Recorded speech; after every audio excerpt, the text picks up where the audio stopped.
சத்யா தமிழகமெங்கும் வழங்கும் நெஞ்சமேலு உடன் வழங்குவோர் மினிஸ்டரோய்ட் பாரம்பரியம் டிராப் டாக்ஸி ஒரு வழி கட்டணம் மட்டுமே மற்றும் Lalitha jewellery. Where there is a home there is a peace அப்படின்னு சொல்லுவாங்க. எங்க வீடு இருக்கோ அங்க வந்து அமைதி இருக்கும் அப்படின்னு. ஆனால் இப்போது 1980 50 காலகட்டத்தில் ஏன் 1990 காலகட்டம் வரைக்குமே இந்த கூட்டு குடும்பம் அப்படின்ற ஒரு விஷயத்தை ரொம்ப வந்து பெருமையாக பேசுவாங்க. அதை க்ளோரிஃபை பண்ணுற விதமாக நிறைய திரைப்படங்களுமே வந்திருக்கு, சீரியல்லாம் வந்திருக்கு, அதை நம்ம பார்த்து வளர்ந்துருக்கோம். ஆனால் இப்போது கரண்ட்டாக பார்க்கும்போது என்ன சொல்கிறாங்க அப்படின்னா, ஒரு பையனுக்கு வந்து ஒரு பெண் பார்த்தாலும் சரி, ஒரு பெண்ணுக்கு வந்து ஒரு ஆண் பார்த்தாலும் சரி, கேள்வியே கல்யாணம் முடிஞ்சதுக்கப்புறம் எப்போ வந்து தனி கொடுத்தனம் வைக்க போகிறீங்க அப்படின்னு சொல்லி பெண் வீட்டாரும் சொல்லுவாங்க, ஆண் வீட்டாரும் சொல்லுவாங்க. ஸோ அந்த மாதிரி ஒரு காலகட்டம் தான் இருக்குது. ஸோ இன்றைக்கி நம்ம விவாதிக்க போகிற டாபிக் என்னென்னா, இன்றைய காலகட்டத்தில் கூட்டு குடும்பம் சிறந்ததா தனி குடும்பம் சிறந்ததா அப்படின்றதா. ஸோ தனி குடும்பம் சிறந்தது அப்படின்னு சொல்லி பேசுறதுக்காக இந்த தரப்பினர் வந்திருக்கிறாங்க. கூட்டு குடும்பம் தான் சிறந்தது அப்படின்னு சொல்றதுக்காக இந்த தரப்பினர் வந்திருக்கிறாங்க. வாங்க பேசலாம். தனி குடும்பம் ஏன் சிறந்தது? தனி கொடுத்தனம் ஏன் சிறந்தது அப்படின்னு சொல்கிறேன்னா, நம்ம பிறந்ததுலேருந்து ஜாப் போகிற வரைக்கும் லெட்ஸே ஒரு 25 வயசு வரைக்குமே வந்து நம்ம ஒரு அப்பா அம்மாவோட ஷேடோலேயே நம்ம இருந்திருப்போம். அவங்களோட ரெஸ்பான்சிபிலிட்டிஸ் எல்லாமே அவங்க தான் பார்த்துட்டு இருந்திருப்பாங்க. கம்ப்ளீட்டாக வந்துட்டு எந்த ஒரு டெசிஷனாலுமே வந்து நம்ம அவங்களோட கீழ்ப்படிஞ்சு தான் நம்ம போகிற மாதிரி இருக்கும். தனி கொடுத்தனம் போகிறப்ப வந்து நமக்கான ரெஸ்பான்சிபிலிட்டிஸ் நமக்கு வரும். நம்ம ஓனாக வந்துட்டு டெசிஷன் எடுக்க முடியும். நம்ம நிறைய வெளி உலகம் நிறையா நம்ம தெரிஞ்சுக்கலாம். ஓகே, புரியுது. Fair point. அடுத்து, இந்த கூட்டு குடும்பங்கள்லாம் உடைந்து தனி குடும்பங்களாக ஆயிடுச்சுன்னு நீங்களே சொன்னீங்க. எப்போ ஒரு மாடல் ஃபெயிலியர் மாடலோ அப்போ தான் அது அடுத்த கட்டத்துக்கு போகும். அதுலேருந்தே அது ஃபெயிலியர் மாடல்னு நமக்கு ப்ரூவ் ஆயிடுச்சு. இந்த கூட்டு குடும்பங்கள்லாம் அந்த விவசாய குடும்பங்கள்லாம் இருந்தப்போ அது ஒர்க் அவுட் ஆச்சு. ஆனால் அது பெண் அடிமைத்தனத்தின் கூறுகள்லாம் அந்த கட்டமைப்பெல்லாம் ரொம்ப ஆழமாக இருந்தது கூட்டு குடும்பத்தில்.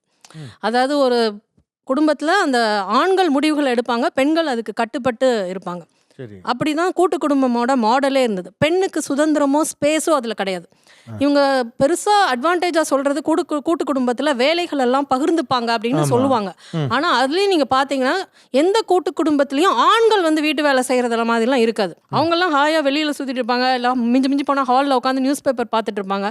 நீங்கள் தனி குடும்பத்தை பாருங்கள், ஒரு ஆணும் பெண்ணும் சேர்ந்து கிச்சனில் வேலை செய்கிறத நீங்கள் பார்க்கலாம். இப்போ நியூ ஜென்ரேஷன் இருக்கு இல்லையா, இப்போ ஜென் எசட் அந்த பகிர்வு தெரிஞ்சு இப்போ 2 பேர் சேர்ந்து வேலை செய்கிறாங்களா, சேர்ந்து ஆர்டர் போடுறாங்களா, எப்படி வேணா இருக்கலாம். அது சுதந்திரம். இப்போ நான் வந்து இன்னைக்கு சமைக்க வேண்டாம் அப்படின்னு ஒரு டிசிஷனே தனி குடும்பத்தில் தான் எடுக்க முடியும். ஒரு பெண் வந்து இன்னைக்கு அவளுக்கு ஆஃபீஸில் ஆடிட் போயிட்டு இருக்கலாம், அவளுக்கு டே அண்ட் நைட் அங்கே ஒர்க் இருக்கலாம்.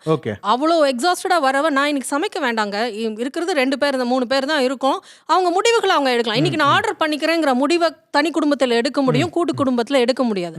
அப்புறம் பொருளாதாரம் சார்ந்த முடிவுகள் எடுக்க முடியாது. அவளோட கரியர் சாய்ஸ், வேலை சார்ந்த முடிவுகள், இதெல்லாம் அவள் எடுக்க முடியாது. இந்த வேலைக்கு நான் போகிறதா, மிஞ்சி போனால் இந்த நர்ஸ், டீச்சர், இந்த மாதிரி காலையில் போயிட்டு சாயந்தரம் வர மாதிரி இருக்கிற வேலைகளை தான் கூட்டு வேலை தானே. அதெல்லாம் நல்ல வேலை தான். அந்த மாதிரி நீங்க சொன்னீங்களா, அதுக்கு தான் இல்ல மிஞ்சிங்கிறதா அந்த வேலைகள்லாம் குறைவான தகுதி உள்ளதுன்னு நான் சொல்ல வரல.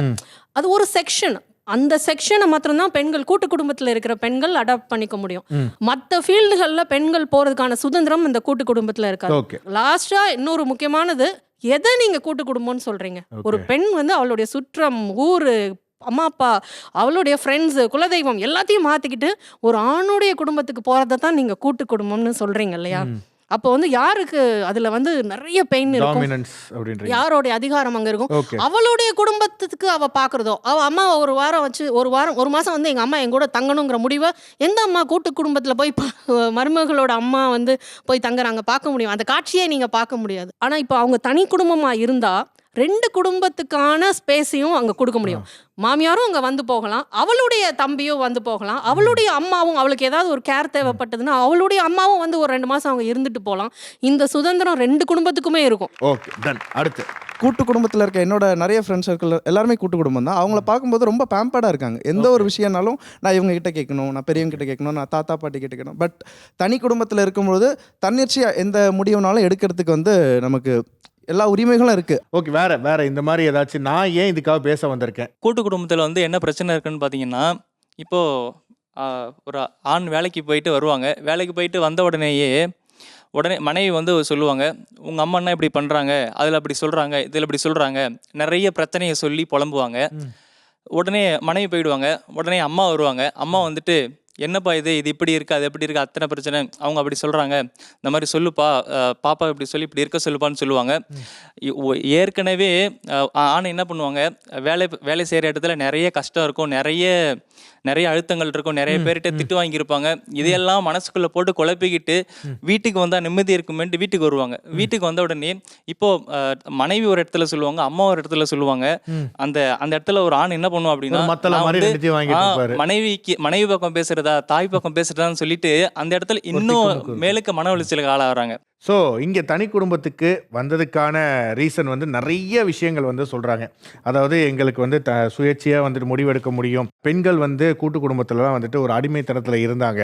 இப்போ எல்லாமே அவங்க வந்து தனிச்சு முடிவெடுக்கிறது வந்து அது காரணம் வந்து தனி குடும்பமே அப்படின்னு சொல்லி மேடம் வேறு சொல்லியிருக்கிறாங்க. ஸோ இந்த பாயிண்ட்டுக்கெல்லாம் நீங்கள் வந்து ஓகே நாங்கள் வந்து ஒத்துக்கிறோம் அப்படின்னு சொல்கிறீங்களா, இல்லை இதுக்கெல்லாம் வந்து ஒத்துக்க முடியாது, நாங்கள் ப்ராப்பரான ஒரு லைஃப் தான் லீட் பண்ணிட்டுருக்கோம் அப்படின்ற விஷயத்தை ஷேர் பண்ணுறீங்களா? ஃபர்ஸ்ட் அவங்க சொன்னாங்க வேலைன்ட்டு அதை மட்டும்தான் அவங்க சொன்னாங்க. வேலையை மீறி அந்த குடும்பத்தில் எதுவுமே இருக்காதா? அப்புறம் எதுக்காக ஒரு பண்டிகை காலங்கள் வரும்போது எதுக்கு நம்ம இங்கிருந்து எதுக்கு நம்ம சொந்த ஊரை பார்த்து ஏன் போகிறோம்? அப்போ வீட்டில் நம்ம தாத்தா பாட்டி இருக்காங்க, பெரியம்மா அத்தை சித்தி இப்படி எல்லாருமே இருக்காங்க. அப்போ பலகாரம் பச்சடின்னு ஏதாவது ஒன்று பண்ணும்போது அம்மா வந்து அதிரசம் செய்கிறதுல ஸ்பெஷலிஸ்ட், பாட்டி முறுக்கு செய்கிறதுல ஸ்பெஷலிஸ்ட். அப்போ ஆளுக்கு ஒன்று செஞ்சு எல்லாம் ஒன்றா உட்காந்து அந்த குடும்பங்கிற அந்த ஒரு கட்டுக்குள்ளே உட்காந்து சாப்பிடும்போது கிடைக்கிற சந்தோஷத்தை விட அந்த வேலை பெருசு. இது ஒண்ணு சார். அதே மாதிரி இந்த சகோதரர் சொன்னாரு, தனி குடும்பத்துல இருந்து அப்படின்னா தனிச்சு முடிவு எடுக்க முடியும்னு. நீ முடிவு எடு வேண்டான்னு சொல்லல. ஆனா நம்ம தாத்தா பாட்டிகள் அனுபவிச்சு முதுமொழி சொலவடைன்னு பலவிதமான விஷயங்கள் சொல்லியிருக்காங்க.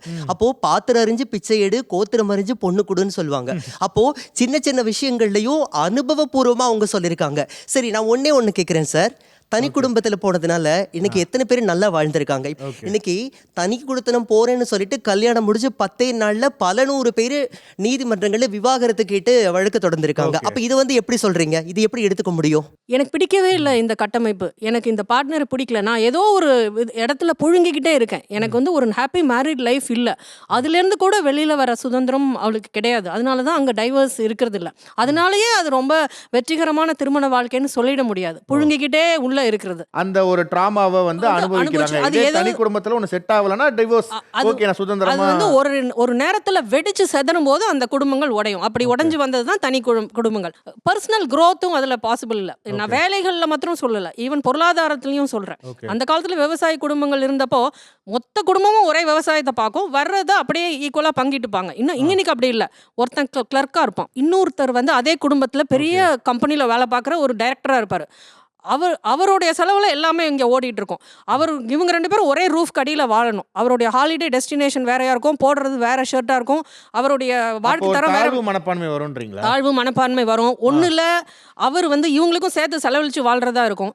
இல்லைன்னா வந்து அவர் வந்து தன்னோட வாழ்க்கை தரத்தை இதுக்கேற்ற மாதிரி பர்சனல் growth இருக்காது. கூட்டு குடும்பத்துல எல்லா கதவும் மூடி தான் இருக்கும். அதுதான் அங்க பிரச்சனை. அதுதான் நான் பெண் அடிமைத்தனம்னு சொன்னேன். ஏன்னா இப்போ கூட்டு குடும்பத்துல கணவன் வந்து ஒரு மனைவிக்கு உதவி செய்யறது அந்த வீட்டுல இருக்கிற மாமியார் பிடிக்காது. அந்த பகிர்வு இப்போ சூழ்நிலை மாறி இருக்கு நான் பார்க்குறேன். இப்போ எனக்கு ஜாயின்ட் ஃபேமிலி வந்ததுக்கு அப்புறம் தான் என்னால் ஒரு கம்பெனி ஸ்டார்ட் பண்ண முடிஞ்சது. ஏன்னா ஹெல்ப்னால தான் நானும் ஹஸ்பண்டும் இந்த டிசிஷனுக்கே வந்தோம். ஃபர்ஸ்ட் நாங்கள் தனியாக இருந்தோம். ஆனால் எங்களோட பிளான் இருந்தாலும் எங்களால் பண்ண முடியல. குழந்தைங்க பார்த்துக்கணும், குழந்தை சின்னதாக இருக்காங்க. ஆனால் இப்போ கூட்டு குடும்பமாக வர போகும்போது எங்களுக்கு இப்போ அந்த ப்ரெஷர் கிடையாது. பசங்களை எப்படியோ யாருன்னா ஒருத்தர் வீட்டில் இருப்பாங்க, ஸ்கூல்லேருந்து வந்தா அவங்க பார்த்துப்பாங்க, நாங்கள் எப்போ வேணால் மீட்டிங்ஸ் போய்க்கலாம். இன்றைக்கி அதுதான் எனக்கு ஹெல்ப்ஃபுல்லாக இருந்துச்சு. என் லைஃப்பில் இந்த கம்பெனி ஸ்டார்ட் பண்ணது எனக்கு கூட்டு குடும்பம் தான் ஹெல்ப் பண்ணுது நான் சொல்லுவேன். இன்னுமே எனக்கு தெரிஞ்சு காலேஜஸில் நடத்துகிறாங்க, ஒரு குடும்பமாக நடத்துகிறாங்க. அங்கே இருக்க மருமக தான் அங்கே பிரின்சிபலாக இருக்கு, நான் பார்த்துருக்கேன். இன்னமும் குடும்பங்களில் அந்த மாதிரி நெக்ஸ்ட் லெவல் போய் பிஸ்னஸ் நெக்ஸ்ட் லெவல் போய் பார்த்துருக்கேன். ஸோ அங்கே அந்த குடும்பனால தான் அந்த பிஸ்னஸ் நெக்ஸ்ட் லெவல் போனதான் நான் பார்க்குறேன். நீங்கள் வந்து கூட்டு குடும்பத்துக்கு சப்போர்ட் பண்ணி வந்திருக்கிறீங்க. ஸோ அதுக்கு ஏதாவது ஒரு வேலிடான ரீசன் இருக்கும். அந்த ரீசனை ஃபஸ்ட் நம்ம தெரிஞ்சுக்கவே இல்லை, அதை நம்ம தெரிஞ்சுக்கலாம். ஓகே, கூட்டு குடும்பங்கிறது பார்த்தீங்கன்னா அவ்வளோ அழகான விஷயம் சார். அது இவங்க அனுபவிக்காமல் பேசுகிறாங்கன்னு நான் நினைக்கிறேங்க. நீங்கள் ஒரு நாள் வந்து வீட்டுக்கு வந்து பாருங்க, அதே மாதிரி ஒரு சண்டே அன்னைக்கு வந்து பாருங்க, அவ்வளோ அழகாக இருக்குங்க. பேரம்பத்தியில் கொஞ்சிட்டு தாத்தா பாட்டிங்க சித்தி அண்ணி எல்லாரும் சேர்ந்து ஒன்றா சமைச்சு அன்பாக பாசமாக சமைச்சு அந்த சண்டேவை பார்த்தீங்கன்னா அவ்வளோ சூப்பராக இருக்குங்க. திருவிழா கூட அந்த அளவுக்கு இருக்காது. இப்போ இருக்கிற சூழ்நிலையில் தனி கொடுத்தனா பிள்ளைகளை, சின்ன பிள்ளைகளை, பேரம்பேத்திகளே விருப்பப்படல. இவர் சொல்கிறார்ல இதாக இருப்பாங்க, மகிழ்ச்சியாக இருக்கான்ட்டு நாங்கள் போய் கிராமங்களுக்கு போகிறோம், கூட்டு கூடத்துக்கு போய் பொறுப்பாக ஒரு வாரம் தான், அப்புறம் போர் அடிச்சிருது. சின்ன பிள்ளைகளே டிவி பார்க்க ஒரு ஏஜில் டிவி ஃபுல்லாக பார்க்கணுன்னு நினைக்கிறாங்க. ஆனால் அந்த பெரியவங்க விடுறதில்ல. எந்த நேரம் அந்த தாத்தையை கொடுக்க மாட்டார், டிவி போட விட மாட்டாருன்னு கம்ப்ளைண்ட் நம்மகிட்ட வருது. அந்த மாதிரி இப்போ இருக்க சூழ்நிலையில் அந்த குழந்தைகள் கூட ஏற்றுக்கல. இப்போ அவங்க சொன்னாங்களேங்க சார், குழந்தைய பற்றி சொன்னாங்களே சார், அது எனக்கு ஒரு விஷயம் தோணுச்சுங்க சார். இப்போது குழந்தைய வந்து சண்டை போடுது இந்த மாதிரி இருக்குது. அப்போ பார்த்தீங்கன்னா கூட்டு குடும்பமாக இருக்கும்போது அந்த குழந்தைய சமாதானப்படுறதுக்கு ஆள் இருப்பாங்க. ஓகே. ஆனால் இப்போ இருக்க என்ன பண்ணுறாங்கன்னா, தனி கொடுத்தன போகும்போது சண்டை வந்துருச்சா டக்குன்னு ஃபோன் எடுத்து கையில் கொடுத்துட்றாங்க. ஃபோனை பாருப்பா அப்படின்னு சொல்லிட்டு. எஸ், இப்படி தான் போயிட்டுருக்கு. தாத்தா பாட்டி வீட்டில் இருந்தப்போ கண்ணா இவங்க பெரியப்பா இவங்க சித்தப்பா உறவு முறைகளை சொல்லி கொடுத்தாங்க. இன்னைக்கு இருக்கிற காலகட்டத்துக்கு யதார்த்தத்துக்கு வருவோம் சார். எத்தனை இடங்கள்ல குழந்தைங்க காணாம போயிருக்காங்க. அப்படி இருக்கிறப்போ வீட்டில் தாத்தா பாட்டி உறவுகள் யாராவது கூட்டு குடும்பத்தில் ஆளுங்க இருக்கும்போது அந்த பெத்தவங்க வெளியில போயிட்டாலும் அந்த குழந்தைங்களை பாதுகாக்கிறதுக்கு பாரு என் மச்சா இருக்கா, என் அண்ணி இருக்காங்க, நம்பி அவங்க விட்டுட்டு கூட அந்த போன வேலையை முடிச்சுட்டு மறுநாள் கூட அவங்க வந்து சேருவாங்க. இதுவே தனி குடும்பத்தில் அப்படி இருக்க முடியுமா இன்னைக்கு இருக்கிற இந்த காலகட்டத்தில்? பாயிண்ட் நம்ம பேசலாம். அதுக்கு முன்னாடி இவங்க ஏதோ பதிவு பண்ணணும்னு நினைச்சாங்க, அது கொடுத்துடலாம். இப்போ ஸ்டடீஸ் என்ன சொல்லுது அப்படின்னாக்கா, ஜாயிண்ட் ஃபேமிலியில் வளர குழந்தைங்களோட கான்ஃப்ளிக்ட் ரெசல்யூஷன் ஸ்கில் வந்து அதிகமாக இருக்குது சார். ஏன்னா இன்றைக்கி கார்ப்பரேட் வேர்ல்டில் அவங்க தனியாக போய் எங்கே ஒர்க் பண்ணணும் அப்படின்னாலும் 4 பேர் சேர்ந்து தானே ஒர்க் பண்ணுவோம். அவங்க தனியாக ஒர்க் பண்ண முடியாதுல்ல. அப்போ அந்த எமோஷனல் இன்டெலிஜென்ஸ் அப்படின்றதே அந்த ஜாயிண்ட் ஃபேமிலியில் நம்ம சண்டை போடுறப்ப, காம்ப்ரமைஸ் ஆகிறப்ப, நெகோஷியேட் பண்ணுறப்ப இதுலேருந்து குழந்தைங்க கற்றுக்குறாங்க. இதை தாண்டி குழந்தைங்க வேல்யூஸ் கூட அந்த ஷேரிங்கு, பாண்டிங்கு, பேஷன்ஸு அதெல்லாமே கற்றுக்குறாங்க சார். ஆக்சுவலாக இப்போ நான் என்னோட லைவ் எக்ஸாம்பிள்லேயே நான் சொல்கிறேன். லைவ் எக்ஸாம்பிளே நான் தான். இப்போ நான் ஒரு நாள் அவைலபிளாக இல்லை அப்படின்னா என்னோட மாமனாரோ இல்லை அத்தையோ வீட்டில் இருக்காங்கன்னா அவங்க தான் என்னோட குழந்தைங்களை வந்து பிக்கப் பண்ணுறதா இருக்கட்டும், ரெடி பண்ணுறதா இருக்கட்டும். இதே நீங்கள் நியூக்ளியர் ஃபேமிலியாக இருக்கும்போது உங்களுக்கே ஒரு பயம் இருக்கும். 3:30 ஆயிடுச்சு, நம்ம குழந்தை வருவா, யார் பிக்கப் பண்ண இருக்கா. ஸோ அடுத்து நீங்கள் என்ன பண்ணுவீங்கன்னா டே கேர் விடுவீங்க. ஸோ நீங்கள் டே கேர் இந்த மாதிரிலாம் ஆப்ஷன் போகிறதுக்கு பதிலாக தாத்தா பாட்டியோட இருந்தாங்கன்னா உங்களுக்கு அந்த ஆப்ஷனே தேவை இருக்காது. குழந்தை பராமரிப்பு பெண்கள் வேலைக்கு போறதுக்கு கிடைக்கிற ஒரு வலுவான சப்போர்ட் சிஸ்டம் ஜாயிண்ட் ஃபேமிலி தருது அப்படின்றத நான் ஒத்துக்கிறேன். அந்த ஒரு பாயிண்ட் வந்து ஜாயிண்ட் ஃபேமிலியில் இருக்கு. பட் குழந்தை பராமரிப்புக்கு எனக்கு ஆள் வேணுங்கிற அந்த ஃபேக்டருக்காக ஏகப்பட்ட பிரச்சனைகள் இருக்கிறதுனால நம்ம ரிஜெக்ட் பண்ண ஒரு ஃபெயிலியர் மாடலை திருப்பி கொண்டாடணுமா? எனக்கு தெரிஞ்சவங்களே வேலைக்கு போற பெண்கள் நல்ல பொசிஷன்ல இருக்கு. ஃபெயிலியர் மாடல் சொல்றாங்க. அது ஃபெயிலியர் மாடல் கிடையாது. அது நீங்க சுயநலத்தினால அதை உடைச்சி எறிஞ்சிட்டு இது சுயநல மாடல். பிரச்சனைகள் இருக்கிறதுனால சுயநல மாடல் கிடையாது. திரும்ப ஃபெயிலியர் மாடல் என்னோட நம்மளோட சுயநலத்துக்காக, மனித பிறவில சுயநலத்துக்காக எடுக்கப்பட்ட மாடல் இது. ஸோ இப்போ வந்து ஒரு லைட் ஹார்ட்டடாக சில விஷயங்கள் வந்து பேச போகிறோம். பொதுவாக இந்த மாதிரி கூட்டு குடும்பமாக இருக்கட்டும், இல்லை நம்ம தனி குடும்பமாக இருக்கட்டும், இல்லாமல் இந்த குரூப்புன்னு ஒன்று வச்சுருப்போம், வாட்ஸ்அப் குரூப்புன்ட்டு. இப்போ ஃபேமிலி குரூப்புக்குன்னு ஒரு பேர் வச்சுருப்பாங்கல்ல. ஸோ அந்த மாதிரி உங்களுடைய வாட்ஸ்அப்பில் என்னென்ன பேர் வந்து இருக்குது உங்களுடைய ஃபேமிலிக்கு அப்படின்றது? ஒன்று வந்து என்னோட சைடில் பந்தாபரணி குரூப்ஸ்னு ஒன்று, இன்னொன்று கல்லை பாய்ஸ்னு. பந்தாபரணி குரூப்ஸ்னு ஒன்று, இன்னொன்று கல்லை பாய்ஸ்னு வச்சுருப்பாங்க. ஸோ இது எதுக்கு அப்படின்னா ஃபேமிலியில் நடக்கிற ஃபன்னியான இன்சிடென்ட் எல்லாமே ஒருத்தருக்கு ஒருத்தர் பேசிக்கும் போது இன்னைக்கு இது நடந்தது அது நடந்ததுன்னு சொல்லி பேசிக்குவாங்க. இதை வச்சு அன்னைக்கு நாள் ஃபுல்லாக டாக் ஆஃப் த டவுன் அப்படிங்கிற மாதிரி அந்த குரூப்லேயே ஒரு பெரிய இது வந்திருக்கும். அந்த குரூப்லேயே வந்திருக்கும். ஸோ சின்ன சின்ன விஷயங்கள்ல அந்த ஃபன்னியான மூமெண்ட்ஸ்ல கூட பெரிய ஒரு எக்ஸ்பீரியன்ஸ் கிடைக்கும். S, okay. ஹாப்பீஸ் ட்ரிப் போலாமா? இது ஹாப்பீஸ் ட்ரிப் போலாமா? எத்தனை ட்ரிப் போயிருக்கீங்க அந்த ட்ரிப் போலாமா குரூப்ல? ஒரு 3 நாள் ட்ரிப் போயிருக்கீங்களா? பரவாயில்லை. இப்போ ரீசெண்டா வந்து இந்த கோவா ட்ரிப் பிளான் பண்ணுவாங்கல, எங்கேயுமே போக மாட்டாங்க. முடிஞ்சா அம்மாங்களே கூட்டிட்டு போயிடுவோம், இல்லனா கசின்ஸ் கூட்டிட்டு ஸ்டார்ட் பண்ணிட்டோம். இப்போ அம்மா வந்தாங்கன்னா முடியனா அவங்களே கூட்டிட்டு போயிடுவோம். Okay, super. கேஆர்எம் அப்படின்னு சொல்லிட்டு தாத்தா பேர்லயே வந்துட்டு நான் மேரேஜ் ஆன ஃபேமிலி அது இருக்கு சார். அங்கே எவ்வளோ பேர் இருக்கீங்க குரூப்ல? குரூப்பில் வந்து ஒரு 12-13 பேர் இருக்கோம் சார். ஆமாம், 3 பேர் இருக்காங்க என்னோட பிரதர் இன்லாஸ். ஸோ அது மாமனார் மாமியார். அது இப்போ வந்து நான் சில அவார்ட்ஸ் வாங்கினேன்ல சார், அதை வந்து மருமக வாங்கியிருக்கதை எங்கள் மாமனார் வந்து பெருமையாக அதில் போடுவாங்க சார். அது ரொம்ப ஹாப்பியாக இருக்கும். நைஸ். இதெல்லாம் கேட்கும்போது அவ்வளோ சந்தோஷமா இருக்கும். ஐயா, நீங்க அந்த குரூப் வந்து வச்சிருக்கீங்களா? என்கிட்ட குரூப்பே இல்லை. நாங்க குரூப்பா தான் இருப்போம் தவிர குரூப்பா தான் வச்சுக்க மாட்டோம். நல்லது. சோஷியல் மீடியா இல்லாம இருக்கிறது நல்லது தான். ஓகே, சொல்லுங்க. எங்க குரூப் வந்து எங்கள் குடும்பம் சொல்லிட்டு. எங்கள் குடும்பம். அது வந்து அது கல்யாணம் முதல் சாவு வரை எல்லாமே அதிலே போட்டு ஷேர் பண்ணி. எங்கள் குடும்பம்ல லாஸ்டா என்ன பேசிருக்கீங்க? எடுங்க பாப்போம். லாஸ்டா பேசுறதுங்களா? நீங்களே படிங்க. எங்கள் குடும்பத்துல இன்னைக்கு வந்து மகா கந்த சஷ்டியை பத்தி எங்க அம்மா அனுப்பிச்சிருக்காங்க. ஓகேப்பா. அப்புறம் எங்க மாமா பையன் வண்டி வாங்கியிருந்தான்.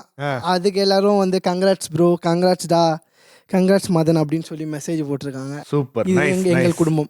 நல்லது நல்லது. அடுத்து எங்கள் குரூப் பேர் வந்து மை பிளட்ஸ். எது? மை பிளட்ஸ் கேட்கும் போது அப்படியே ரத்தம் தெரிக்கும். பிளட்ஸா? ஓ, ரத்தமாரே. Okay okay. ஆமாம். ஸோ அதில் வந்து பார்த்தீங்கன்னா ரீசெண்டாக என்னென்ன பண்ணுறோம், இப்போ வெளில போனால், இப்போ ஏதாவது திருவிழா அந்த மாதிரி விஷயங்கள்லாம் அதில் ஷேர் பண்ணிக்குவோம். விஷ் பண்ணுறது எல்லாமே அதில் தான் நடக்கும். சூப்பர். அடுத்து எங்கள் குரூப் பார்த்தீங்கன்னா சார், ஆ, உனக்கு நான் இருக்கேன். உனக்கு நான் இருக்கேன். ஆமாம், எல்லாருமே வந்து பகிர்ந்துக்கிறதுனால வந்துட்டு இப்போ நான் எதாவது போட்டேன்னா அவங்க எனக்கு ஹெல்ப் இருக்கிற மாதிரி, அவங்க எதாவது போட்டால் நான் ஹெல்ப் இருக்கிற மாதிரி. ஓகே, அவ்வளோதான். படிச்சு காட்டுங்க. ஏதாவது என்ன ரீசெண்டா போட்டிருக்கீங்க? ஒரு பெஸ்ட் ஆஃப் லாக் மட்டும் ஒரு 5 வந்திருக்குங்க சார். எதுங்க? இன்னைக்கு நான் வந்திருக்கேன் இல்லைங்களா, இதுக்கு best of luck. Okay okay. ஓ, சொல்லிட்டு வந்துட்டீங்களா? என்ன சொல்லிட்டு வந்தீங்க? இந்த மாதிரி டாக் ஷோக்கு போறேன். ஆமாம் சார், அதெல்லாம் ஓப்பன் பண்ணாங்க. Nice nice. அவங்களோட அருள் அதான் இருக்கு சார் கூட்டு குடும்பம். ஆஹா, அருமை அருமை. கூட்டு குடும்பம். சூப்பர். ஓகே, உங்க இதுப்பா என்ன குரூப் இருக்கு? செட்டீஸ்னு ஒரு குரூப் இருக்கு. செடீஸா? செட்டீஸ். செட்டீஸ் மீனிங் என்னது? தெலுங்குல சொல்லுங்க. இந்த தெலுங்கு நீங்க பேசுவீங்கன்னு சின்ன நினைக்கிறேன். பிள்ளைல செட்டி போட்டப்பலேருந்து நம்ம சேர்ந்து தான் இருக்கோம் லாஸ்ட் வரைக்கும். குரூப்ல என்னென்ன எழுதிருக்கீங்க? என்னென்ன படிங்க பார்ப்போம். ரீசெண்ட் ரீல் ரொம்ப ஃபயர் அப்பா, ரொம்ப சேஞ்ச் இருக்கு, ரொம்ப ஹாட்டா இருக்குன்னு எங்க கசின் போட்டிருக்கு குரூப்ல, ஃபேமிலி குரூப்ல. எல்லாரும் அப்டேட்டடா இருக்கும்ல, எல்லாரும் வந்து நீ இப்படி இருக்கு அப்படி இருக்கு அப்படி இருக்கு எல்லாம் என்ன இருந்தாலும் இப்போ இன்னைக்கு காலையில வர சூப்பர் ஃபயர் எல்லாம் போட்டு நீ நல்லா மாஸ் பண்ணணும் அங்க அப்படின்னு அனுப்புறாங்க குரூப்ல. Super, nice nice nice. Okay, அடுத்து bloody sweet family. Bloody sweet. Super. இப்போ இந்த மாதிரி ஒரு தனி குடும்பத்துல 2-3 பேர்லாம் இருக்கும் போது, ஸோ எந்த மாதிரி குரூப்பில் நீங்கள் வச்சுப்பீங்க? குரூப் வச்சுப்பீங்களா இல்லை நீங்களாவே பேசிப்பீங்களா? எந்த மாதிரி குரூப்பு? அதாவது தனித்தனியாக இருக்கிறதுனால குரூப்பில் தான் பேசிக்கிறோம். ஓகே, அந்த குரூப் ஆக்டிவாக இருக்குமா? ஆக்டிவாக இருக்கும். நல்ல கருத்துக்கு எல்லாமே டெய்லி போடுவோம், ஒரு மெசேஜ் கொடுப்போம். எங்களுக்கு தெரிஞ்சது அவங்க போடுவாங்க, அவங்களுக்கு தெரிஞ்சது போடுவாங்க. கருத்துக்கள் போயிடுது. ஓகே, எல்லாம் பாசிட்டிவாக நினைக்கிறாங்க. சூப்பர். இதில் நெகட்டிவ் குரூப்னு இருக்கு. நெகட்டிவ் குரூப்பா? நெகட்டிவ் குரூப்னு இது ஓ பாசிட்டிவ் ஓ நெகட்டிவ் மாதிரி பாசிட்டிவ் குரூப்னு ஒன்று இருக்கு, நெகட்டிவ் குரூப் ஒன்று. அது என்ன நெகட்டிவ் குரூப்? எதுக்கு சொன்னாலும் ஏற்றுக்க மாட்டாங்க. அது எங்க வச்சிருக்கீங்க? லெஃப்டா வேண்டியதான குரூப்? அது இருக்கணும், ஏன்னா அவங்களோட நெகட்டிவும் தெரியணும்ல. ஓ, நான் இப்படி நான் இந்த ஷோக்கு போலான்னு இருக்கேன், போகாத விளங்காது அப்படின்றாங்களா? ஆமா, அப்படி என்னங்க சொல்றீங்க? யாருக்கு அவங்க? பாசிட்டிவ் குரூப்ல தான் நம்ம ஷோ போற சொல்லியிருக்கோம். நெகட்டிவ் குரூப்ல சொல்ல மாட்டோம். நெகட்டிவ் குரூப் சொல்ல மாட்டீங்க? சொல்ல மாட்டோம். சரி, அவங்களோட நெகட்டிவ்லாம் இருக்கும், அது எப்படி பண்றாங்கன்னு தெரிஞ்சுக்கலாம், அவ்வளவுதான். தெரிஞ்சுக்கிறதுக்காக ஒரு குரூப், அவ்வளோதான். Super super. ரைட். ஓகே, அதாவது அம்மா சைடு விஜி ஹோம்ஸ்னு சொல்லிட்டு ஒரு குரூப். ஓகே. மாமியார் சைடு சுஜி ஹோம்ஸ்னு சொல்லிட்டு ஒரு குரூப். கசினுக்கு கசின் ஸ்குவாட்னு ஒரு குரூப். அதனால எல்லாரையுமே பிரிச்சு தனித்தனியா வச்சாச்சு. அம்மா சைடு ஃபேமிலிலாம் விஜி ஹோம்ஸ்ல கூட நீங்க சேர்ந்து இருக்க கூடாதுன்னு அதுல கூட பிரிச்சு வச்சிருக்கீங்களாயா? ஆமா, சில விஷயங்கள்லாம் வந்து இங்க ஷேர் பண்ண முடியாது, ஒரு சில விஷயங்கள் அங்க ஷேர் பண்ண முடியாது. ஸோ அப்படிங்கிறதுனால எங்க அம்மா சைட் ரிலேஷனை வந்து தனி ஒரு குரூப்பும், எங்க மாமியார் சைட் ரிலேஷன் தனி ஒரு குரூப்ல இருக்காங்க. Okay. So okay okay. Ya, group name என்னென்ன? குரூப் நேம் வந்து நாங்க 4 பேர். ஏய், நீங்க உங்களுக்கு ஏத்த மாதிரி இருக்கு. நீங்க 5 பேரா? சொல்லுங்கப்பா. நாங்க 4 பேர். எத்தனை பேர் இருக்கீங்க? எல்லாம் 4 பேர். குரூப்லயே வந்து 4 பேர் தான் இருப்போம். நானு, அப்பா, அம்மா, தம்பி. அப்பா மட்டும் தான் மெசேஜ் பண்ணாரு காலையில குட் மார்னிங். 4 பேர். Okay, done. தம்பி, உங்களுடைய குரூப் என்ன பேரு? Journeys. Journeys. Okay, nice. Tickets எல்லாம் போடுவோம் வெளில போகிறது. ஏதாவது என்ன ரயில்வேஸில் வேலை செய்கிற மாதிரி சொல்லிருக்கு. ஓகே. வெளில போகிறோன்னா அதில் தான் ஷேர் பண்ணுறது எல்லாம் பண்ணிப்போம் நாங்கள். ஓகே. அதுக்கு அந்த குரூப் இருக்குது. இப்போ கசின்ஸ்க்கு ஒரு குரூப் இருக்குது. ஃபேமிலி ஹப்னு ஒரு குரூப் இருக்குது. Family hub. அது வீடியோ கால் மட்டும் பேசுவோம். ஓகே தம்பி, நீங்கள் சொல்லுங்கள் உங்களுடைய குரூப். குரூப் நேமே ஃபேமிலி தான் sir. Family family family family தான். நான், அம்மா, அப்புறம் எங்கள் மாமா பொண்ணு, அப்புறம் எங்கள் அக்கா, இவங்க தான் சார் இருப்போம். ஆனால் குரூப்பில் யாருமே பேசவே மாட்டாங்க சார். புரியல. மாமா பொண்ணு? மாமா பொண்ணுக்கு மேரேஜ் ஆச்சு சார் லாஸ்ட் இயர் டிசம்பர்ல ஆச்சு. அவள் ஃபோட்டோ வந்ததுனால ஒரு குரூப் கிரியேட் பண்ணி அதில் காமனாக தனித்தனியாக அனுப்ப முடியாதுன்னு குரூப்பில் காமனாக போட்டு விட்டா.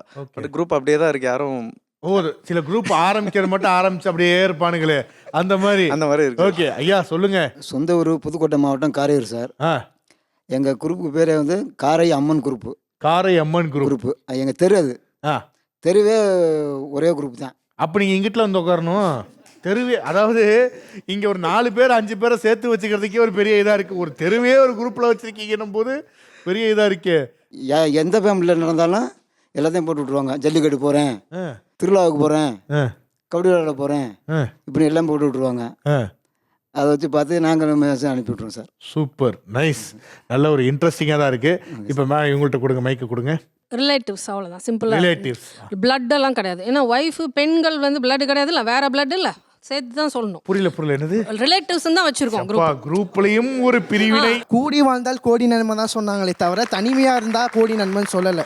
சரிங்களா சார்? தனிமையாக இருந்தால் எங்கே சாதிக்க முடியும் சார்? இதே வீட்டு ஒரு கூட்டு குடும்பமாக இருந்து தான் அவங்க ஒரு குழந்தையோ யாருன்னா இருந்தால் என் மாமியார் பார்த்துப்பாங்க. அப்படி இருந்தால் தான் சாதிக்க முடியுமே பெண்களால். தனிமையாக இருந்து சாதிக்க முடியுமா? அங்கே தான் பெண்ணுடைய கனவே முதல்ல கலையுது. ஓகே. இப்போ பொதுவாக வந்துட்டு இப்போ கூட்டு குடும்பத்தில் ஒருத்தர் வந்து ஒரு தலைமை தாண்டி இருக்காரு அப்படின்னா, இப்போ ஒரு வீடு ஒன்று இருக்குன்னு வச்சுக்கோங்களேன். அந்த வீடு அந்த நபர் வாங்கினதா கூட இருந்தாலுமே, இப்போ எனக்கு தெரிஞ்ச ஒருத்தர் இருக்கார். அவர் என்ன பண்ணுவார்னா, என்னுடைய தம்பி குழந்தைங்களுக்கு நான் வந்துட்டு நல்லபடியாக செட்டில் பண்ணி கொடுக்கணும், என்னுடைய தங்கச்சி குழந்தைங்களுக்கு நல்லா செட்டில் பண்ணி கொடுக்கணுன்ட்டு அவங்களோட குழந்தைகளை கோட்டை விட்டவங்களும் இருக்கிறாருங்க. ஸோ இந்த குற்றச்சாட்டுக்கு நீங்க எப்படி பதில் சொல்ல போறீங்க? ஆனா இப்போ அந்த மாதிரி இல்ல. எல்லாமே தெளிவா இருக்காங்க ஃபினான்ஷியல் ஸ்டேட்டஸ்ல. பசங்களை எல்லாம் படிக்க வைக்க ஆரம்பிச்சுட்டாங்க. எல்லா குழந்தைங்களும் நல்ல ஸ்கூல்ல படிக்க ஆரம்பிச்சிருக்காங்க. ஸோ முன்ன மாதிரி அந்த ஃபினான்ஷியல் எந்த அப்படி இல்லாம இப்போ தெளிவான அவங்களோட சிந்தனைகளுக்கு தான் நான் பார்க்குறேன். மனித பிறவியே முதல்ல தியாகத்துக்கு தான் சார் முதல்ல எடுத்துக்காட்டு. ஸோ மனிதனாக பிறந்திருக்கிறதுக்கு 6வது அறிவு படைச்சதுக்கு ஒருத்தருக்கு ஒருத்தர் எதையாவது ஒன்று நம்ம பண்ணிக்கிட்டே இருக்கணும். ஸோ எங்கள் தாத்தா காலத்துலேருந்து எப்படின்னு கேட்டிங்கன்னா 42 பேர் எங்கள் வீட்டில். எங்கள் வீட்டுக்கு பார்த்தீங்கன்னா வாசல் ஒரு ரோடும் கொல்லைப்பக்கம் ஒரு ரோடும் இருக்கும். அவ்வளோ பெரிய வீடு, அது பெரிய வீடு. அது 42 பேரில் குழந்தைங்க மட்டுமே 17-18 பேர் நாங்கள் விளையாடிக்கிட்டு இருப்போம். ஸோ ஒரு பலாப்பழம் வாங்கிட்டு வந்தாங்கன்னா ஒரு 1 கிலோ மாம்பழம் தான் இருக்குன்னா எங்கள் பாட்டிக்கு கரெக்டாக தெரியும் யார் யாருக்கெல்லாம் எவ்வளோ கொடுக்கணும், என்னென்ன கொடுக்கணும்னு. அதை கரெக்டாக செய்வாங்க. அதே மாதிரி எங்கள் தாத்தாவோட பசங்க, எங்கள் மாமா 4 மாமா, எங்களுக்கு 4 மாமாவில் 2 பேர் படிக்கல, 2 பேர் படித்தாங்க. ஆனால் 4 பேரும் இப்போ ஒன்றா தான் இருக்காங்க. இப்போவும் ஒன்றா தான் இருக்காங்க 4 மாமாவும் ஒரே வீட்டில். அது எப்படி சாத்தியமாக இருக்கும்? 2 பேர் படிக்கலை, ஹோட்டல் வச்சுருக்காங்க, வேலை செய்கிறாங்க. 2 பேர் படிச்சுட்டு ஒருத்தர் துபாயில் வேலை செய்கிறாரு, ஒருத்தர் இங்கே வந்து திருச்சியில் வேலை செய்கிறார். ஆனால் திருச்சிக்கு கும்பகோணத்துலேயும் திருச்சிக்கு போயிட்டு வராரு அவர் டெய்லி. ஸோ ஒரே குடும்பத்தில் கூட்டு குடும்பமாக இன்றைக்கி சூழ்நிலைக்கும் இருக்காங்க. அவங்களோட பசங்களும் சேர்ந்து இப்போ எல்லோரும் ஒன்றா தான் இருக்காங்க.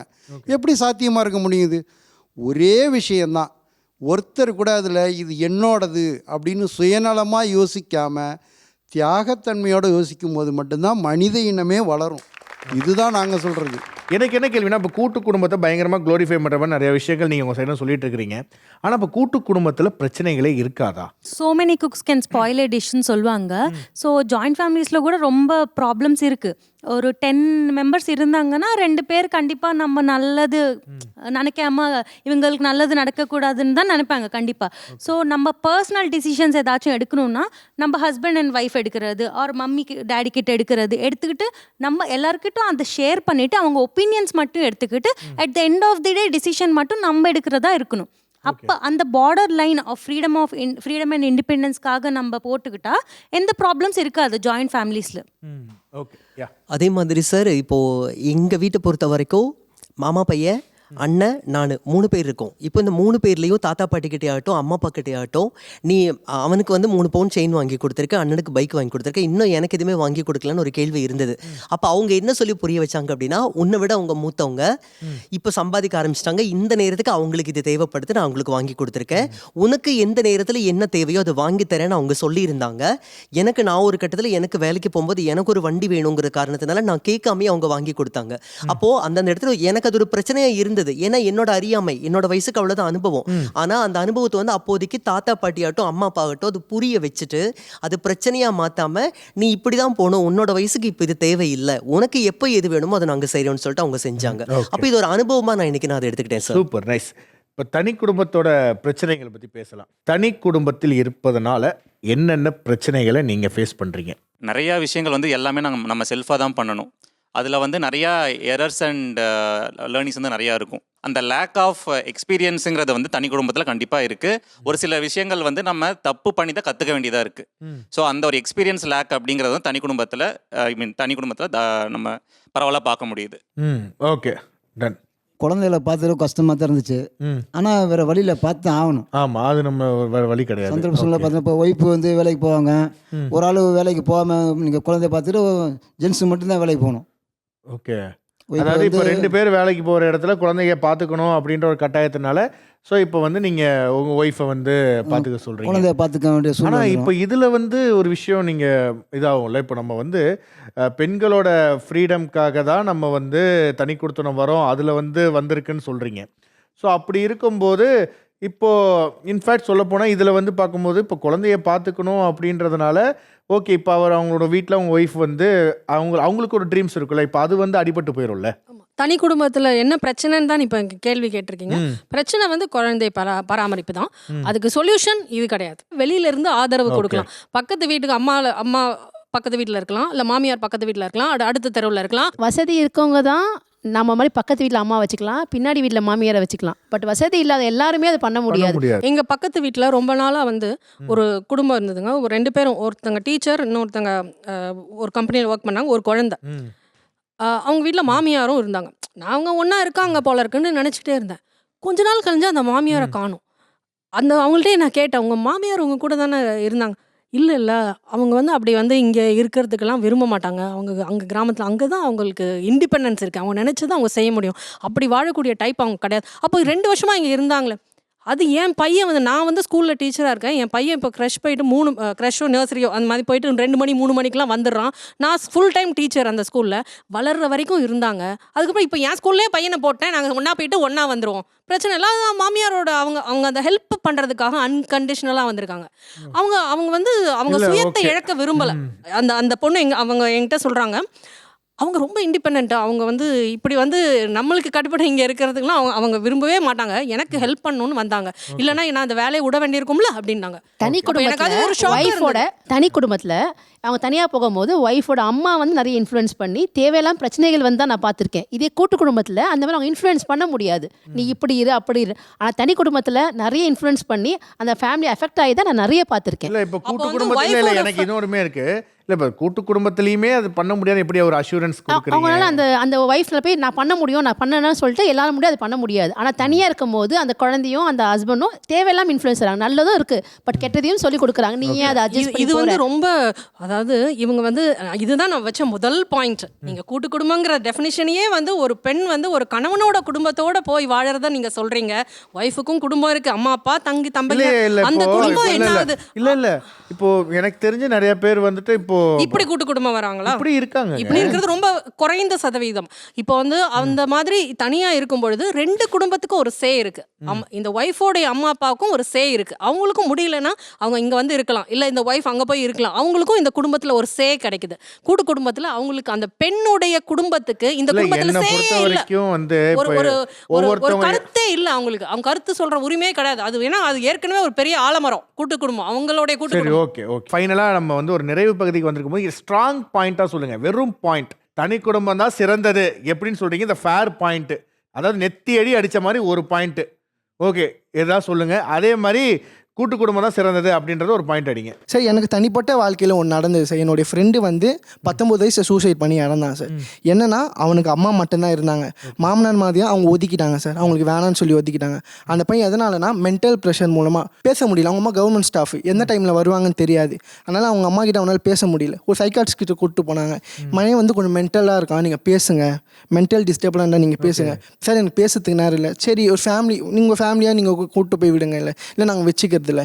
அவங்க யோசிச்சிருந்தாங்கன்னா போய் வாழ்ந்துருக்கான் சார். அவங்க தனிமையாக இருந்தாலும் இன்னைக்கு அவங்க குழந்தை இருந்து அவங்க நிர்கதியாக நிற்கிறாங்க சார். ஒரே ஒரு கூட்டு குடும்பமாக இருந்திருந்தா அவங்க தாத்தா பேசியிருப்பாங்க, பெரியப்பா பேசியிருப்பாங்க, என்னப்பா உனக்கு பிரச்சனை கிட்ட சார் 4 மனுஷங்கிட்ட பேசினாலே இருக்கிற நோயெல்லாம் பறந்து போயிடும் சார். இதுக்கு டாக்டர் செலவு பண்ணி நம்ம எங்கேயும் போக தேவையில்ல சார். 4 மனுஷன் நம்மளை சுற்றி இருந்தால் போ சார். அதனால பிறந்துக்க கூட 4 பேர் வேணும்னு சொல்லுவாங்க சார். பறவைக்கு கூட தனக்குன்னு ஒரு கூடு இருக்குங்க.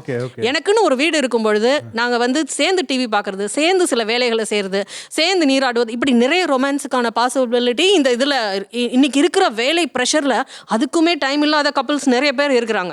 சோ கூட்டு குடும்பம் அந்த வாய்ப்பை கொடுக்கவே கொடுக்காது. ரொமான்ஸ்லயும் சொல்றேன், 10 பேர் கூட்டு குடும்பத்தில் இருக்கிறதுல கணவன் மனைவி 2 பேரும் பண்ற ரொமான்ஸ் தான் ஹைலைட்டிங். யாருமே இல்லாம தனியா பண்றதுக்கு பேர் இல்ல. எனக்கு இந்த பாயிண்ட் கரெக்டா சொல்லுவாரு. அந்த ஹஸ்பண்டோ இல்ல மனைவியோ சொல்ற வார்த்தை அவங்க 2 பேருக்கு மட்டும் புரியும். பாக்கி இருக்கிற 8 பேருக்கு அந்த வீட்டுல நடு ஹாலில் உட்காந்தாலும் அவங்க 2 பேரை தவிர பாக்கி 8 பேருக்கு இல்ல. அந்த விஷயம் வந்து சொல்லுவாங்க. அருமையான ஒரு பாயிண்ட். அது ஹஸ்பண்ட் அண்ட் ஒய்ஃப் பிரைவசி மாத்திரம் நான் பேசல. குடும்பத்துக்குன்னு ஒரு பிரைவசி இருக்குங்க. என் குடும்பத்தில் எனக்கு சில விஷயங்கள் என் குடும்பத்துக்குள்ளேயே முடியணும். இப்போ என் குழந்தைகள் வந்து ஒரு தவறாக ஏதோ ஒரு பழக்கத்தில் போயிட்டாங்க, இல்லை ஒரு பொண்ணுக்கு தவறாக ஏதோ நடந்துருச்சு. இதை வந்து ஒரு ஹஸ்பண்ட் ஒய்ஃப் அந்த குடும்பத்தோடு முடியணும்னு அது நினைப்போம். கூட்டு குடும்பத்தில் மாமா அந்த பேரண்ட்ஸ்க்கு தெரியும், அவங்களுக்கு நெருக்கமானவங்கள்ட்ட இதை சொல்லுவாங்க. அது வந்து ஒரு பெரிய சர்க்கிளுக்கே தெரியற மாதிரி இருக்கும். சில விஷயங்கள் வந்து என் குடும்பத்துடைய பிரைவசி அப்படிங்கறத இல்ல, இந்த மெயின்டைன் point கண்டிப்பா புரிஞ்சுச்சு. பண்ணவே அதாவது முடியாது. இப்போ அவங்க குடும்பத்துக்குன்னு ஒரு பிரைவசி இருக்கு, காதும் வச்ச மாதிரி ஒரு விஷயம் வந்து நடக்குது அப்படின்னா அது வந்து ஒரு கூட்டு குடும்பத்தில் இருக்கும்போது அதை நம்ம வந்து ஒரு மனசுக்கு நெருக்கமானவங்கள்ட்ட கூட்டு குடும்பத்தில் ஆபீஸாக தெரிஞ்சிடணும் வைங்களேன். அப்போ சொல்லும்போது அவங்களுக்கு பழக்கமான இது அப்படியே வந்து ஒரு மாதிரி ஸ்ப்ரெட் ஆயிரும் எல்லாருக்குமே. அது வந்து ஒரு சாதாரண ஒரு நல்ல விஷயம் அப்படி ஸ்ப்ரெட் ஆனால் பரவாயில்ல, அது வந்து நம்ம எல்லாரும் விரும்புவோம் தான். ஏதாவது சொல்லவே முடியாத கூச்சமான விஷயங்கள் வந்து நமக்குள்ளே இருக்கும்போது அது கூட்டு குடும்பம் வழியாக தெரிய வரும்போது அது மற்ற நபர்களுக்கும் தெரிய வருது ஒரு வருத்தமான ஒரு விஷயம் அப்படின்னு சொல்லி தனி குடும்ப சார்பாக அவங்க சொல்றாங்க. எல்லா இடத்துலையும் அது நடக்கிறது இல்லை சார். அதே மாதிரி இன்னொன்று என்ன அப்படின்னா, இன்னைக்கு இருக்கக்கூடிய காலகட்டங்களில் தேர்வுகள் இருக்கக்கூடிய சிக்கல்களை சமாளிக்க முடியாமல், அதை ஏற்றுக்க முடியாமல், விட்டு கொடுக்குற மனப்பான்மை இல்லாமல் எத்தனை குழந்தைங்க இன்னைக்கு வந்து தன்னோட உயிரை மாச்சிக்கிட்டு இருக்காங்க. அப்போது அந்த சமாளிக்கக்கூடிய அந்த தன்மை இல்லை. ஒருத்தருக்கு ஒரு பொருளை விட்டு கொடுத்து நம்ம வந்து விளையாடணும், வாழணும் அப்படிங்கிற அந்த வாழ்வியல் வழிகாட்டு நெறிமுறைகளை சொல்லிக் கொடுக்கறதுக்கு தாத்தா பாட்டியோ நம்ம கூட இருக்கிற பெரியப்பா பெரியம்மா இருந்தால் மட்டும்தான் இது சாத்தியம். ஏன்னா சார் இன்னொன்று சார் ஒரே நிமிஷம் நான் கவுண்டர் பண்ணணும், நான் சொல்றேன். ஏன்னா எல்லாருக்குமே வந்து தாத்தா பாட்டி சப்போர்ட் பண்ணுவாங்க அப்படிங்கிறது கிடையாது. நான் என்னோட ஃப்ரெண்டோட லைஃப்ல நடந்த ஒரு இன்சிடென்ட் நான் ஷேர் பண்ணிக்கணும்னு நினைக்கிறேன். அவனும் இங்க சென்னையில ஒர்க் பண்ணிட்டு இருந்தான், பிசினஸ் பண்ணிட்டு இருந்தான். இங்க அவனுக்கு கிளிக் ஆகலன்னு சொல்லிட்டு சேலம் பக்கத்தில் ஒரு குக்கிராமம் தம்மம்பட்டின்னு சொல்லிட்டு ஒரு குக்கிராமத்தில் அங்கே ஒரு டிபார்ட்மெண்டல் ஸ்டோர் ஆரம்பிக்கிறான். அது நிறையா இன்வெஸ்ட்மெண்ட் பண்ணி ஒரு 10 lakhs 20 lakhs பக்கமாக அதில் இன்வெஸ்ட் பண்ணியிருக்கான். சரி, நம்ம பேரண்ட்ஸ் வந்து அவனுக்கு ஆக்சுவலி 2 kids இருக்காங்க, ஒரு 2 பசங்க 2 பையன். ஸோ ஃபஸ்ட்டு பையன் ஓரளவுக்கு ஓகே, செகண்ட் பையன் செம சுட்டி. பசங்க வளர்க்குறவங்களுக்கு தெரியும் எவ்வளோ டேண்ட்ரம் பண்ணுவாங்க. அதுவும் செகண்ட் பார்ன்னா ரொம்பவே டேண்ட்ரம் இருக்கும். அவங்க பேரண்ட்ஸ் சிம்பிளாக சொல்லிட்டாங்க, உன் பையனால் சமாளிக்க முடியல, நீ பார்த்துக்க அப்படின்னு சொல்லி சிம்பிளாக சொல்லிட்டாங்க. அவன் டிபார்ட்மெண்டல் ஸ்டோரில் அவனும் ஒய்ஃப் மட்டும்தான், பெருசாக ஒர்க்கர்ஸ் இருந்தாங்க. பட் இருந்தாலுமே கிராமத்தில் அவ்வளோ சீக்கிரம் வந்து கரெக்டாக பண்ணுறவங்க கிடைக்க மாட்டாங்க. அப்போ தான் ஆரம்பிச்சிருக்கான். ஸோ அவனும் அவங்க ஒய்ஃப் மட்டும்தான் பார்த்துக்கிறாங்க. அவன் பையனை கம்பியில் கட்டி போட்டு அவங்க அங்கே வேலை பார்த்தாங்க. அந்த சீனை என்னால் நினச்சி பார்க்க முடியல, அந்த சீனை என்னால் நினச்சி பார்க்க முடியல. கம்பத்தில் கட்டி போட்டு நான் இன்னும் இப்பயும் அதை வந்து என்னால் ப்ராசஸ் பண்ண முடியல. அந்த பையனை கம்பத்தில் கட்டி போட்டு அந்த டிபார்ட்மெண்டல் ஸ்டோரில் பார்த்துட்டு இருக்காங்க. அவன் சொல்கிறப்ப ரொம்ப ஃபீல் பண்ணான்.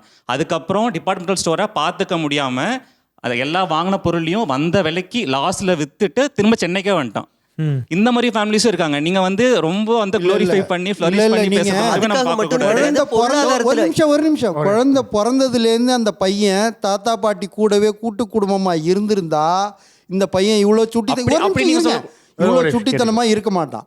அவங்க பாட்டி தாத்தான்னு இல்லை, சுற்றி இருக்கிறவங்க எல்லாருமே அவனை பார்த்து வந்துக்கிட்டு அவன் பாட்டுக்கு இருப்பான். திடுதிப்புன்னு நீங்கள் சென்னையிலேருந்து அங்கே கொண்டு போய் தம்மம்பட்டியில் இருங்க பாஸ், தம்மம்பட்டி கிராமத்தில் விட்ட உடனே தான் சென்னையில இருந்த அந்த சின்ன பையன் அதே மைண்ட் செட்ல அங்க போகும்போது அவங்களால சமாளிக்க முடியல. சாரி, நான் முடிச்சறேன். அவங்களால சமாளிக்க முடியல. அவன் ஆக்சுவலி அங்கதான் பிறந்தான், ஸ்டார்டிங்ல அங்கதான் வளர்ந்தாங்க. 2 வயசு வரைக்கும் அங்கதான் 1.5 வயசு அங்கதான் இருந்தாங்க. அதுக்கப்புறம் பிசினஸ் பண்ணாம சென்னை சில விஷயங்கள் வந்து நம்ம பேசுறோம். ஓகே, இப்போ ஒரு விஷயம் என்னன்னா, இப்போ இவர் சொல்றாரு, என்னுடைய நண்பர் வந்து 19 வயசுல இப்ப மாதிரி ஒரு தனி குடும்பத்தில் இருந்தனால இறந்து போயிட்டான்னு சொல்லும் போது அதை அவங்க வந்து அந்த விமர்சிக்கல. ஓகே, இப்படி நடந்துச்சு அப்படின்னு சொல்லி அதை நம்ம ஏற்றுக்கிறோம். ஏன்னா சில விஷயங்கள், ஒரு விஷயம் நடந்துருச்சு, ஒரு அசம்பாவிதம் நடந்துருச்சுன்னா அதை நம்ம வந்து ஓகே அதை அக்செப்டன்ஸ் பண்ணிக்கணும். அது நம்ம இல்லை அக்செப்ட் பண்ணிக்கலாம் சார். ஆனால் தாத்தா பாட்டி வந்து பேரம்பேத்தியை பார்த்துக்க மாட்டேன்னு எந்த தாத்தா பாட்டி இருக்கு. அதாவது வயசாகுது, நீங்க வந்து அவங்களுக்கு என்ன வயசாகுது? அவங்களுக்கு 60 இருக்கும் கண்டிப்பா. 60 பெரிய வயசு இல்ல. அவங்கள ஒருத்தர் இல்ல அவங்க பாத்துக்க மாட்டேன்னு சொல்லிட்டாங்களா? பாத்துக்க மாட்டேன்னு சொல்லிட்டாங்க. எங்களால பாத்துக்க முடியல, நீ கூட்டு போயிரு. இல்ல நீ பாத்துக்கனே சொல்லிட்டாங்க, நீ பாத்துக்க. தாத்தா பாட்டிங்க பெரியப்பா பெரியம்மா இந்த மாதிரி ஒரு குடும்பத்தோட வளர்ந்த அந்த குழந்தைங்க தான் ஒழுக்கத்திலையும் தனி மனித ஒழுக்கத்திலையும் ரொம்ப சிறப்பா இருக்காங்க இன்னைக்கு நான் பார்த்த வரைக்கும். அப்படி இருக்கும்போது இன்னைக்கு இருக்கக்கூடிய காலகட்டத்தில் தனி குடும்பத்தில் வளர்ந்தவங்களுக்கு விட்டு கொடுத்து போகணும் அப்படிங்கிற அந்த ஒரு பக்குவத்தை கூட அந்த குழந்தைக்கு சொல்ல முடியல. ஏன்னா தானே அங்க பார்த்துட்டு எல்லாமே நீ தான் டச் போன் உடனே கொடுத்துட்ட, ஃபேமிலியோட டச்ல இருந்து நீ வெளியில உன் பிள்ளை நீயே கொண்டு வந்துட்ட. இதுக்கு பேரு சுதந்திரம். ஆனா இந்த சுதந்திரம் அப்படிங்கிற ஒரு பேர்ல உன்னோட குழந்தை நீயே வந்து தனிமரமா ஆக்கிட்ட. யாருமே வந்து நாங்க சொந்த விருப்பல வந்து இந்த நாங்கள் தனி கொடுத்து நான் வந்திருக்கோம் அப்படிங்கிறது பார்த்தீங்கன்னா கிடையாது. இன்னொரு பாயிண்ட் அட்ரஸ் பண்ண வேண்டியது, அந்த மொபைல் ஃபோன் ஸ்க்ரீன் டைம் பற்றிலாம் பேசியிருந்தாங்க. அதுவுமே வந்து இண்டிவிஜுவல் ரெஸ்பான்சிபிலிட்டி தான். இப்போ என் வீட்டில் வந்து எனக்கு ஒரு 1.5 வயசில் பாப்பா இருக்குது, 4 இயர்ஸில் ஒரு பையன் இருக்கான். ஸோ எங்கள் வீட்டில் வந்து நாங்கள் ஃபோனே கொடுக்க மாட்டோம். ஈவன் டிவி வந்து நான் இன்னும் வாங்கலை. நான் இங்கே சென்னை ஷிஃப்ட் ஆகி 2 இயர்ஸ் ஆக போகுது. நான் இன்னும் டிவி வாங்காமல் இருக்கேன். ஏன்னா டிவி வாங்க முடியும், பட் டிவி வாங்கலை. ஏன்னா பாட்டி வீட்டுக்கு போகிறப்ப அவன் டிவியில் அடிக்ட் ஆகுறான். எங்கள் அம்மா வீட்டுக்கு போகிறப்பையும் சரி, எங்கள் மாமியார் வீட்டுக்கு போகிறப்பையும் சரி, அவங்க டிவி போட்டுவிட்டு அவங்க ரிலாக்ஸாக இருக்காங்க. ஓகே. ஸோ அப்படிங்கிறப்ப எங்கள் வீட்டில் நாங்கள் டிவி வாங்குறப்போம். ஸோ இட்ஸ் அப் நம்ம வளர்க்குற முறையில் தான் இருக்குது. இப்போது நீங்கள் சொன்ன விதத்துலேயே வந்து நிறையா விஷயங்கள் வந்து புரிஞ்சுச்சு சார். எல்லாமே நம்மளுடைய தனிப்பட்ட மனிதனுடைய முடிவுகள் தான். ஸோ நம்ம பார்க்கும்போது இப்போ அவங்கவுங்க ஒரு பாயிண்ட் சொல்கிறாங்க. எனக்கு ப்ரைவசி முக்கியம், அதுக்காக வந்துட்டு நான் கொஞ்சம் செல்ஃபிஷாக செல்ஃப் சென்டர்டாக இருந்தாலும் பரவாயில்ல, வாழ்க்கை என்பது நான் வாழ்கிறதுக்கு தான், தியாகத்துக்கு கிடையாதுன்னு அப்படின்னு அவங்க சொல்கிறாங்க. அதை வந்து அது அவங்களோட கருத்து. அதை நம்ம வந்துட்டு ஏன் நீங்கள் அப்படி சொல்லலாம் அப்படின்னு சொல்லி அவங்கள நம்ம ஜட்ஜ்மெண்ட்டெல்லாம் எடுக்கவும் முடியாது. அதுக்காக நம்ம ஐயா சொல்கிற மாதிரி சாக்ரிஃபைஸ் தான் வாழ்க்கையில் சாக்ரிஃபைஸ் முக்கியம் தான் அப்படின்னா அதுக்காக ஐயா வந்து ஓகே சூப்பர் தியாகி அப்படின்ற மாதிரி நம்ம எடுத்துக்க முடியாது. ஸோ எல்லாமே அவங்கவுங்களோட பாயிண்ட், அவங்கவுங்களோட பெர்செப்ஷனுக்கு ஏற்ற மாதிரி தான் மாறும். இப்போ எனக்கு என்ன அப்படின்னா, முன்னாலாம் ஒரு விஷயம் வரும், நல்லது ஒரு குடும்பம் பல்கலைக்கழகம் அப்படின்வாங்க. இப்போ எல்லாமே தனி குடும்பமாகி டியூஷன் சென்டர் மாதிரி ஆயிடுச்சு. ஸோ எனக்கு என்னென்னா, ஓகே எனக்கு இந்தந்த சப்ஜெக்டை நான் வீக்காக இருக்கேன், அதுக்கு நான் டியூஷன் போனால் போதும் அப்படின்னா அது அவங்களோட விருப்பம் தான். அதுக்காக நீங்கள் வந்து ஒரு பல்கலைக்கழகமாக இருக்கணும், இப்படி எல்லாமே தொட்டு அப்படியே போகணும் அப்படின்றது நம்ம வந்து ஃபோர்ஸ் பண்ண முடியாது. ஆனால் என்னென்னா நம்ம மேக்ஸிமம் இந்த கிவ் அண்ட் டேக் விட்டு கொடுத்து போனோம்னா எந்த ஒரு சூழ்நிலையாக இருந்தாலும், எந்த ஒரு நபராக இருந்தாலும், தனி குடும்பமோ கூட்டு குடும்பமோ ஒரு நல்ல ஒரு குடும்பமாக இருக்க முடியும். ஸோ என்னதான் 1000 பிரச்சனைகள் வந்தாலும் நமக்கு இருக்கிறது ஒரே ஒரு குடும்பம் தான் அப்படின்றத நான் இந்த நேரத்தில் வந்து சொல்லிக்கிறேன். அண்ட் முக்கியமாக விட்டு கொடுப்பவர்கள் கெட்டு போவதில்லை, கெட்டு போனவர்கள் விட்டு கொடுப்பதில்லை அப்படின்ற ஒரு விஷயத்தை வந்து நான் வந்து சொல்லிக்கிறேன். அதுக்காக உங்கள்கிட்ட நான் வந்து செல்ஃப் ரெஸ்பெக்டை விட்டு கொடுக்க சொல்லலை, சுயமரியாதையே விட்டு கொடுத்துறாதீங்க. ஆனால் சில விஷயங்கள் நம்ம வந்து விட்டு கொடுத்தோம், அதனால நம்ம வாழ்க்கைக்கு அது வந்து ஒரு பெரிய ஒரு விளைவை ஏற்படுத்திடாது அப்படின்னா ஓகே, அது நம்ம வந்து பண்ணலாம். சில விஷயங்கள் வந்து ஓகே எனக்கு பர்சனல் ஸ்பேஸ் வேணும்னா அதுக்கேற்ற மாதிரி நம்ம வந்து அமைச்சுக்கலாம். கூட்டு குடும்பத்தில் இருக்கிறவங்களும் வந்துட்டு அந்யூன்யமாக இருக்கணும் ஆசைப்படுவாங்க. அதுக்கு அவங்க என்ன வழிமுறைகளோ அதுக்கு அவங்க எடுத்துக்க போகிறாங்க. ஓகேவா? ஸோ ஒவ்வொன்றும் கேட்ட மாதிரி பேலன்ஸ் பண்ணி போகிறதா வாழ்க்கை. Life is beautiful. ஸோ எல்லாருமே ஹாப்பியாக சந்தோஷமாக இருக்கு. And thank you so much for you lovely time. So எப்போதுமே நம்ம என்ன பண்ணுவோம்னா, யார் வந்து பெஸ்ட் ஸ்பீக்கர் அப்படின்னு சொல்லி அவங்கள தேர்ந்தெடுத்து அவங்களுக்கு வந்து ஸ்பெஷல் கிஃப்ட் அண்ட் வவுச்சர்ஸ் வந்து கொடுப்போம். ஸோ அந்த வகையில் தனி குடும்பம் தான் சிறந்தது அப்படின்னு சொல்லி அவங்களோட பாயிண்டில் ரொம்ப ஆணித்தனமாக ஒரு ஒன் உமன் ஆர்மியாக நிறையா விஷயங்களை வந்து பேசின, ப்ளீஸ் நீங்கள் தான் வாங்க. சன் மியூசிக் வழங்கும் ஒரு ஸ்பெஷல் கிஃப்ட் உங்களுக்கு, கூல் கிளப் வழங்கும் ஒரு கிஃப்ட் வவுச்சர், பீஸ்போக் வழங்கும் ஒரு கிஃப்ட் வவுச்சர். ஓகே, ஸோ கூட்டு குடும்பம் சைட்லேருந்து நம்ம யாரை சூஸ் பண்ணியிருக்கோம் அப்படின்னா, அவங்க பேசின பாயிண்ட்லாம் வந்து பயங்கர ஸ்ட்ராங்காக இருந்துச்சு. ஐயா வாங்க.